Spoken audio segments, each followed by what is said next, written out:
네, 7월 24일 금요일 3.10 중계석 시작합니다. 어제 전국에 내린 큰 비로 부산에선 안타깝게도 인명피해를 비롯해서 큰 물난리가 있었습니다. 우리 3.10 중계석 가족 여러분들 다들 무탈하셨는지 모르겠습니다. 자, 지금 서울 수도권은 비가 조금 그친 것 같은데 일부 지역에선 이 강풍을 동반한 크고 작은 비가 계속 내리고 있다니까요. 기상 정보에 계속 귀를 기울여 주십시오. 자, 일단 준비한 현장부터 소개 올리죠. 먼저 기록적 폭우에 초토화된 부산. 슉. 다음은 변절자의 발악, 그리고 빗삭. 슉. 마지막 고부하라 생모, 처음 입을 열다. 이렇게 준비했습니다. 자, 그럼 오늘의 3.10 중계석 여러분의 시선을 모아서 그리고 어제 방송 시청률과 함께 시작하겠습니다.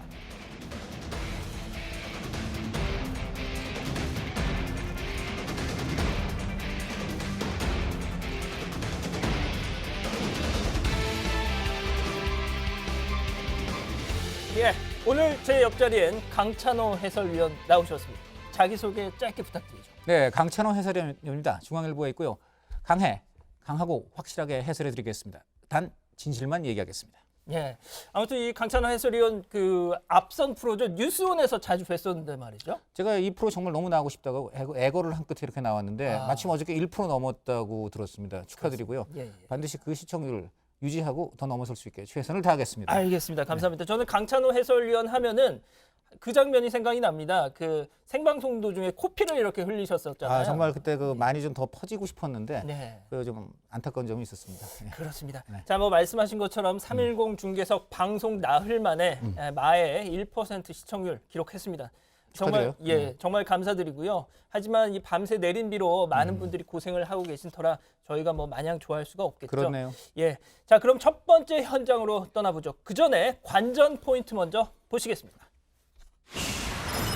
자, 초선들의 화려한 데뷔, 그리고 저 사진 한쪽에 정우성 씨도 나와 있네요. 기대됩니다. 자, 초선 의원들과 정우성 씨 어떤 연관이 있는 걸까요? 일단 보시면 아십니다. 오늘의 두 번째 현장 여의도로 가보시죠.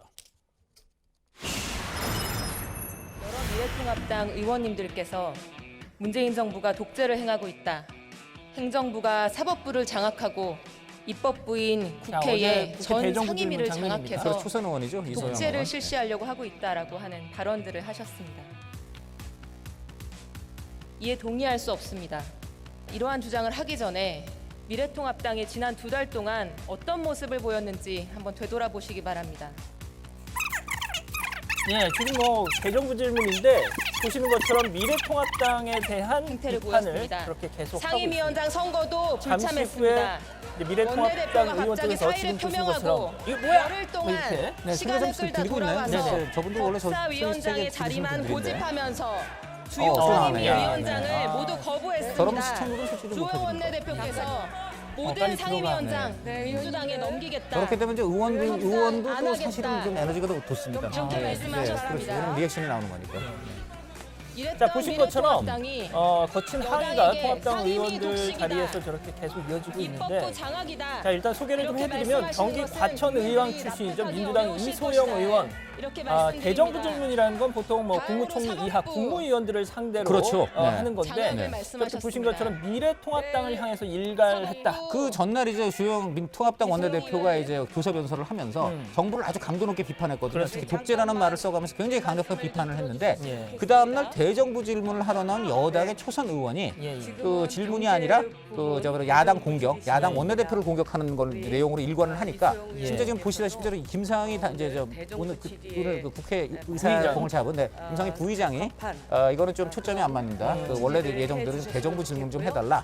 이렇게 좀 중재 같은 당인데도 중재를 하는 그런 상황이 좀 나왔네요. 자, 아무튼 상황을 계속 이어서 좀 보시죠. 의원님으로서 사법부 이소영 독립을 의원님 말씀하신 것처럼 김상희 부의장이 또 끊었어요? 발언을 약간 좀 만류를 하고 있습니다. 네. 지금은 경제부문 네. 대정부 질문 시간이다. 지금은 네. 경제부문 대정부 질의 시간입니다. 우리 이소영 의원님께서도 오늘 대정부 지지에 참고로 말씀드리면 김상희 맞는, 부의장은 민주당 소속이죠. 적합한 그렇죠. 예, 예. 같은 당 그런 의원. 저 그리고 준비를 소사댁이라고 하고 해주셨으면 지난번에 또 알다시피 그 차명진 의원의 그렇습니다. 막말 때 바로 그 막말을 끌어낸 말씀하셨습니다. 그러니까 민주당으로서는 굉장히 아주 큰 검찰총장의 승리에 기여한 독립성을 분입니다. 예. 그렇게 소중하게 처절하게 지키면서 조영 원내대표님 그 대표 김상희 부의장의 연설에서 만류에도 대한민국 계속 대법관들 미래통합당을 향한 비판을 이어가고 있는 모습. 헌법재판관들의 개개인의 실명을 거명하며 신뢰할 수 없다.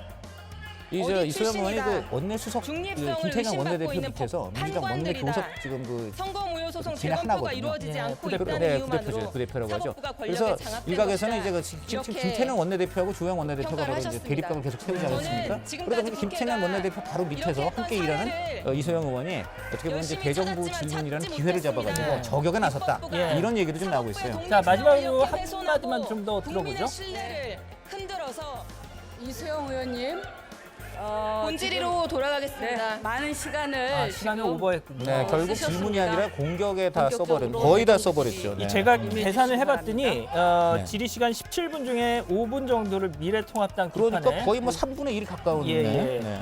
그러니까 아무튼 일단 손 그래도 있게 민주당 의원들은 질문드리겠습니다. 발언이 끝나고 나서 잘했어 뭐 이렇게 또 호응을 아유 해주더라고요. 당연하죠. 지금 예. 초선 처음 올라갔잖아요. 지금 예. 첫 데뷔인데 저는 이소영 의원 개인적으로 성공했다고 봅니다. 지금 아. 이소영 의원 솔직히 국민 중에 아는 사람이 얼마나 있습니까? 뭐, 오늘 거의 조영 원내대표 공격하면서 같은 뭐 급으로 아는 분들은 컸다. 계시겠죠. 네, 그리고 저는 그리고 그 당연히 이럴 때 이제 민주당 선배 의원들이 예를 들어 이제 김영진 원내수석 부대표 같은 경우에는 니들이 그런 소리를 했기 때문에 저런 건 말이 나오는 거 아니냐 이런 얘기를 했고요. 그러니까 애초에 그럴 거면 당신들이 그런 얘기 하지 말았어야지. 그렇죠. 왜 우리 그렇게 듣기 싫은 독재라는 얘기를 막 그렇게 뒤집어 씌우냐 이렇게 한 거고요. 또 네. 예, 이소영 의원이 그리고 뭐가 됐든 저렇게 좀 논란이 되자 오늘 뭐 SNS 통해서 사과를 했어요. 네, 우리가 언성이 높아지고 아름답지 않은 국회 모습을 보인 점은 국민들에게 송구하다 이렇게 하면서도 예. 역시 통합당은 또 도를 넘고 있다. 저 법안과 논리로서 논쟁을 해야지 말이지 아하. 독재니 뭐니 이런 말 쓰지 말라.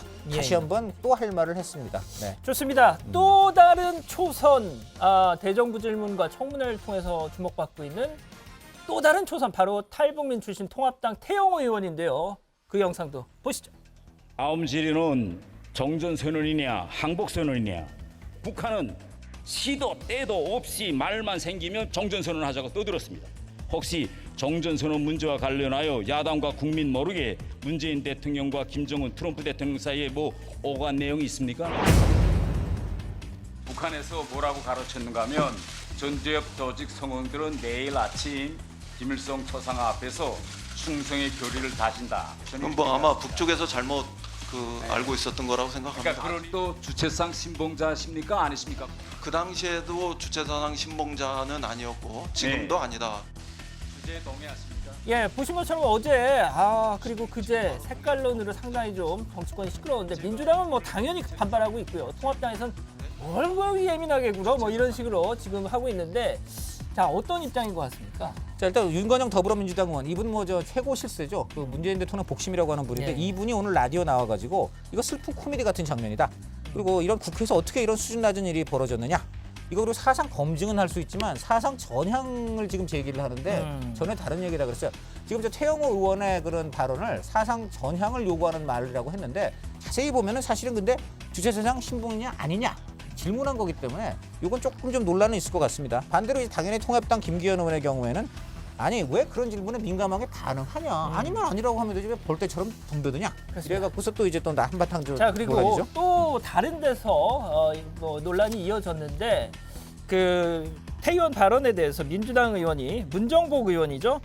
변절자의 발악 지금 CG가 나가고 있습니다.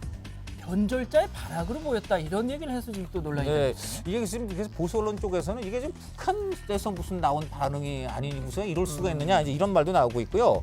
우선 저 이 문정복 의원의 경우에는 아까 말한 대로 변절제 발악이라는 표현과 함께 이제 이 태영호 의원이 민주화 과정에 대해서 의식이 모자라고 또 북에서 대접받고 살다가 도피한 그런 처지로서 이런 말 할 수 있느냐 말할 수가 할 소리가 못 된다 이런 얘기도 했어요. 자 네. 그런데 일단 문 의원 글이 현재는 지금 지워졌다고 하더라고요. 네, 그렇습니다. 논란이 커지니까 갑자기 이제 그 글이 삭제가 됐고요.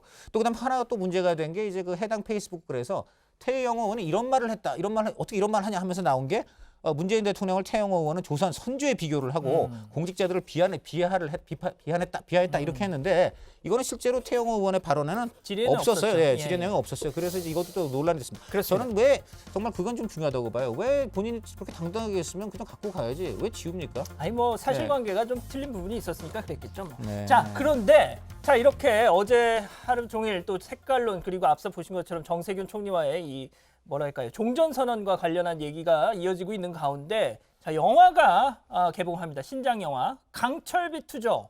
예, 이것 좀 설명을 해주시죠. 네, 이게 지금 남북미 정상회담, 뭐 현재까지 이제 문재인, 트럼프, 김정은 이 세 분이 그동안 이제 정상회담 국면을 주도했는데 이분들을 직접 묘사한 건 아니고 예. 어쨌든 간에 가상의 남북미 정상들이 회담을 하는데 갑자기 쿠데타가 일어나가지고 이 세 정상이 북한 핵잠수함에 납치된다는 아이고요. 굉장히 극적인 어떤 설정을 다룬 예. 작품입니다. 그리고 이제 이 양우석 감독이 스토리 작가로 참여했던 웹툰 정상회담 스틸레인 3라는 그런 웹툰이 있는데 이걸 원작으로 했다네요. 그 강철비 원 혹시 보셨어요? 좀 봤습니다. 오. 예, 저는 이 정치 외교 스릴 이런 거 되게 좋아하는데 당시 먼저 김정은으로 추정되는 북한 지도자가 유고 상태가 되면서 그렇죠, 남북 간에 그렇죠. 핵을 갖고서 치열한 어떤 싸움이 벌어지는 거라서 굉장히 재미있게는 봤는데 예. 한편은 조금 뭐랄까 좀 설정면 설정 그런 것도 많아가지고 예, 뭐 논란이 영화다 많았어요. 영화니까 네, 그렇죠. 뭐. 네, 네. 자, 강철비 2 언론 시사회가 어제 있었는데 그 현장을 저희가 직접 다녀왔습니다. 가보시죠. 정우성 씨 네. 감독이 가운데 보이고요. 인사하시고 앉으실까요? 박도원 씨도 보이구만요. 참 좋아하는 배우예요. 누가요? 박도원 네, 씨 자리에 연기 영화 앉아주십시오. 잘해요. 네. 정우성 씨가 뭐 또 유명하고요. 시간은 그렇게 지났는데 바뀌지 않은 현실은 분명한 것 같고 오늘 영화를 두 번째 봤는데 사실 지금 너무 감정이 좀 치고 올라와서 머리가 되게 멍한 상태인데 영화가 끝나고는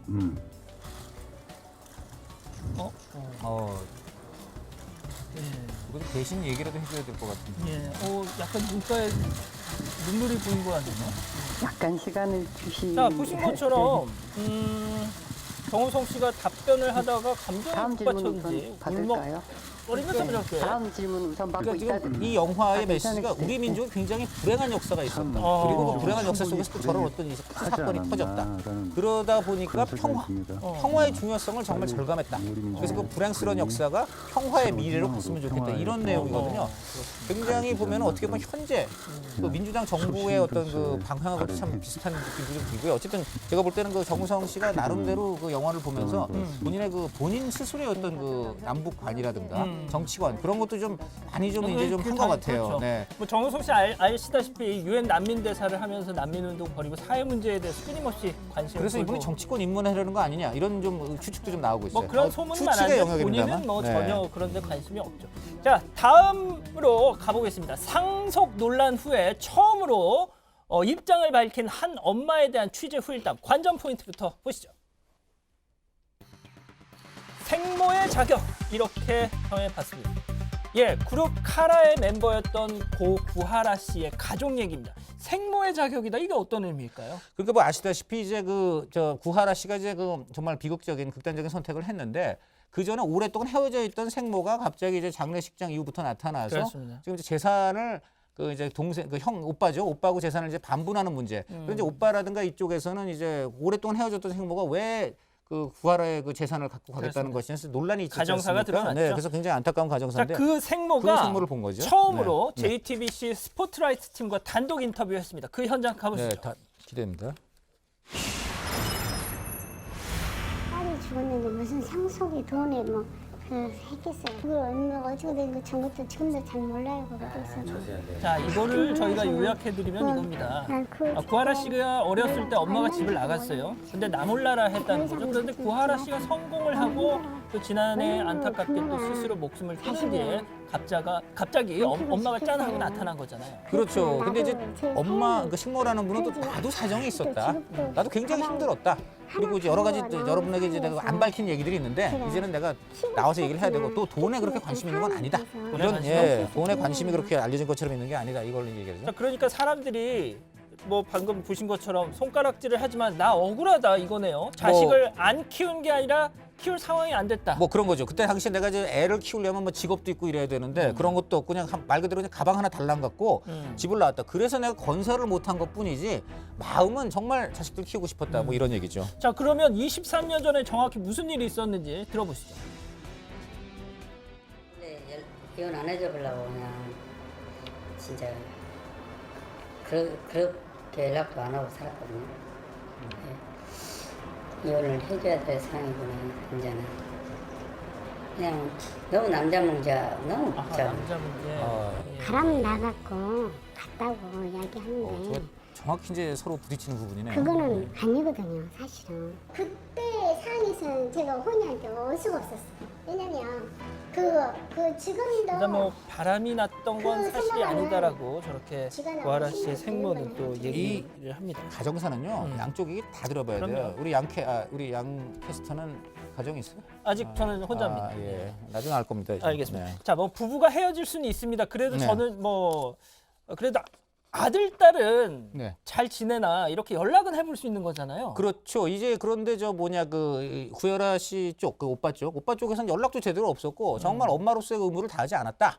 이렇게 이제 주장을 하는 반면에 생모란 분은 남편이 폭력적이었기 때문에 내가 나간 거고 내가 몰라라 한 게 아니다. 통신비도 없었다. 그러니까 전화 걸 돈조차 없었다. 뭐 이제 이런 또 해명을 하고 자, 근데 있어요. 구하라 씨가 네. 남긴 그 메모를 보면 네. 당시 상황을 짐작할 수 있는 대목이 나오는데 바로 나 어렸을 때부터 나 데리고 다니면서 바람 피우더니 이럴 거면 버릴 거면 왜 나를 낳았어? 지금 보시는 저 장면인데. 네, 저거가 상당히 논란이 될 수 있겠어요. 예. 그 사실 어린애는 거짓말을 못 하거든요. 어릴 때 엄마가 정말 만약에 저 말이 사실이라면은 저거는 굉장히 구하라 씨 입장에서는 엄마한테 서운한 감정을 품고 세상을 떠났다고밖에 볼 수가 없을 것 자, 같습니다. 그런데 3년 전쯤에 구하라 씨가 엄마를 만났답니다. 어떻게 만나게 됐을지 들으면서 한번 네, 얘기해 보시죠. 갑자기 나타난 것은 아니죠, 그거는. 제가 나타난 것이 아니고 하나가 저를 찾았잖아요, 엄마를. 지가 엄마를 원했고 갑자기 내가 나타나가지고 돈을 요구한 것은 아니었잖아요, 그거는. 엄마랑 같이 맛있는 것도 많이 먹고 여행도 다니고 좋은 시간 많이 갖자고 하라고 그런 이야기 하더라고요. 동생이 2017년도에 예. 그 우울증을 이제 앓고 있었는데 네. 그래도 약을 먹고 치료를 받아도 몸이 너무 안 좋아서 그래도 이 우울증의 원인이 근본지인 친모를 찾아보라는 그 권유로 동생이 먼저 찾았습니다. 엄마를 잊지 않고 이렇게 찾아줘서 정말 감사하고 고맙고 그날 어느 날 진짜 많이 울었어요. 너무 미안해서. 그러니까 구하라 씨 오빠의 말을 들어보면 엄마가 보고 싶어서가 아니라 의료진이 권유를 해서 만났다라는 거네요. 그렇죠. 엄마는 구하라 씨가 자기를 보고 싶어서 스스로 찾아왔다고 했는데 예. 그게 아니고 예. 의료진이 우울증 등 여러 가지 병이 아, 우려가 우울증. 되니까 엄마를 만나서라도 좀 어떻게 하면 치료에 도움이 돼봐라 이런 식으로 예. 했다는 거죠. 그러니까 이제 한마디로 이게 좀 구하라 씨 입장에서는 어린 시절에 엄마랑 강제로 헤어진 거잖아요. 자기 뜻과 관계없이 부모님 갈등 때문에 헤어졌기 때문에 그로 인해서 생긴 우울증을 치료하기 위해서는 정말 지푸라기라도 잡겠다는 심정으로 오랫동안 헤어진 그 엄마를 의료진의 권유로 만난 게 아니냐. 자, 그렇게 네. 해서 만났습니다. 정말 오랜만에 모녀 상봉 날이었을 텐데 당시 구하라 씨는 엄마를 만나면 말씀하신 대로 그런 공허함, 그렇죠. 위로를 받을 줄 알았는데 자, 그 자리에 동행했던 구하라 씨의 지인의 말은 좀 달랐습니다. 계속 들어보시죠. 엄마를 만나러 가면 엄마를 보고 이렇게 엄마가 날 그냥 따뜻하게 안아주고 엄마랑 따뜻한 얘기하고 이걸 원했던 것 같은데 친척들 친척 애들까지 그러니까 부를 수 있는 가족들은 다 왔다고 본 것 같아요. 잔치 같았어요. 그냥 잔칫날이 아니었거든요. 사실 따지고 보면. 자, 그러니까 엄마와의 재회를 막 기대하고 갔는데 연예인 구경 나온 거 마냥 일가 친척이 다 나와서 그 자리에 왔다. 정말 이해가 안 되는 대목이에요. 보통 정말 우리도 드라마 보면 저런 일 많잖아요. 그렇죠. 오래간만에 만나는 모녀라면 둘만 만나서 정말 아이, 애틋하게 얘기를 그래야죠. 해야죠. 근데 일가 친척은요. 아무리 친척이라 그래도 어떻게 되냐면 그냥 연예인으로서 구하라에 관심 있는 거예요. 그러면요 엄마하고 얘기하기 전에 아이고 네가 하라구나 너 우리 뭐 그렇죠. 이렇게 돼가지고 네. 엄마랑 얘기 못 합니다. 그렇습니다. 왜 저 친척들 데리고 왔는지 정말 이해 안 돼요. 자, 뭐가 됐든 이제 구하라 씨가 떠난 뒤에 지금 재산 분할 소송을 하고 있다는 거잖아요. 예. 네 그렇습니다. 이제 아시다시피 이제 구하라 씨는 뭐 결혼을 하고 이런 게 아니가 자식이 있고 이게 아니기 그렇죠. 때문에 이럴 경우에는 직계 존속하게 가게 되는데 그 경우 이제 그 어머니 아버지한테 가는 건데 어머니 아버지가 50%씩 하게 되는데 이제 아버지가 자기가 이제 구하를 제대로 돌보지 못했다는 죄의식 때문에 오빠한테 양도해서 그렇죠. 오빠가 50%를 갖고 가는데 나머지 50%를 이제 생모가 갖겠다고 하는 겁니다. 그런데 오빠나 아버지 쪽에서는 그동안 전혀 돌보지 않던 엄마가 왜 이러느냐 이런 이제 입장이죠. 자, 근데 그 수십억대로 알려진 그 고 구하라 씨의 재산을 그 어머니는 꼭 받아야 되겠다? 네, 그런가요? 받아야 되겠다는데 지금 뭐 보시다시피 말씀인데 이 상속을 받은 돈에서 내가 변호사비하고 양육비는 제외를 하고 사회에 기부를 하겠다라고 하기는 기부를 했어요. 하겠다. 네. 아, 근데 저는 말씀하십시오. 예, 네. 알겠습니다. 근데 그- 지금 네.